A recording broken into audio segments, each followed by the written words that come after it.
Selama revolusi kebudayaan, pembunuhan dengan kekerasan sering terjadi dengan darah mengalir di sungai.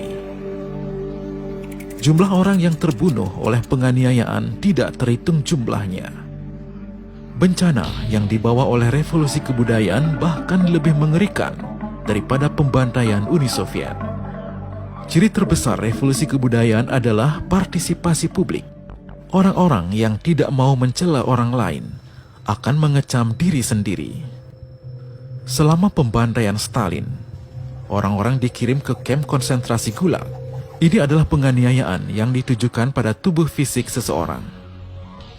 Sebagai perbandingan, revolusi kebudayaan yang diciptakan oleh Partai Komunis Tiongkok atau PKT menggunakan cara yang hampir sama seperti yang dilakukan Stalin, bahkan lebih daripada itu, yaitu pembunuhan terhadap fisik dan mental.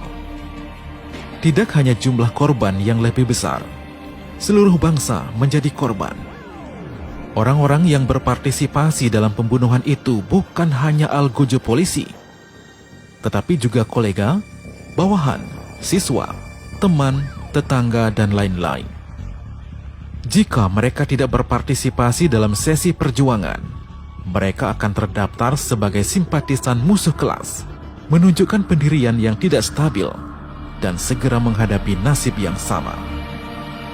Berbagai penyiksaan, pembunuhan, pelecehan, itu tidak terjadi di tempat-tempat terpencil seperti kamp konsentrasi Gulag, tetapi di lingkungan hidup sehari-hari, di kandang ternak yang dibangun oleh unit seperti kampus, pabrik, dan area perumahan. Itu bisa terjadi antar kolega, tetangga, guru, dan siswa, bahkan di antara orang-orang keluarga tercinta.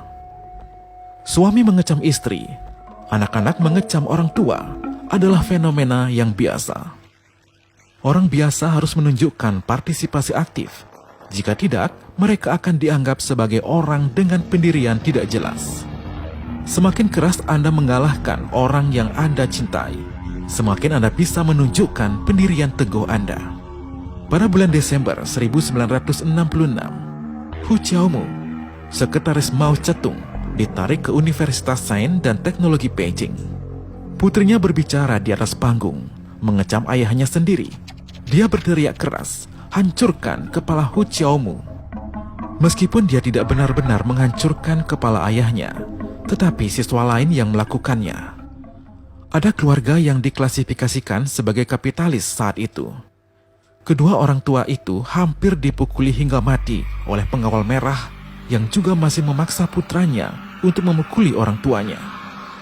Anak lelaki itu menghancurkan kepala ayahnya, dan setelah itu ia kehilangan kewarasannya. Partisipasi nasional dalam kampanye politik ini berarti setiap orang dapat mengkritik dan mengecam orang lain.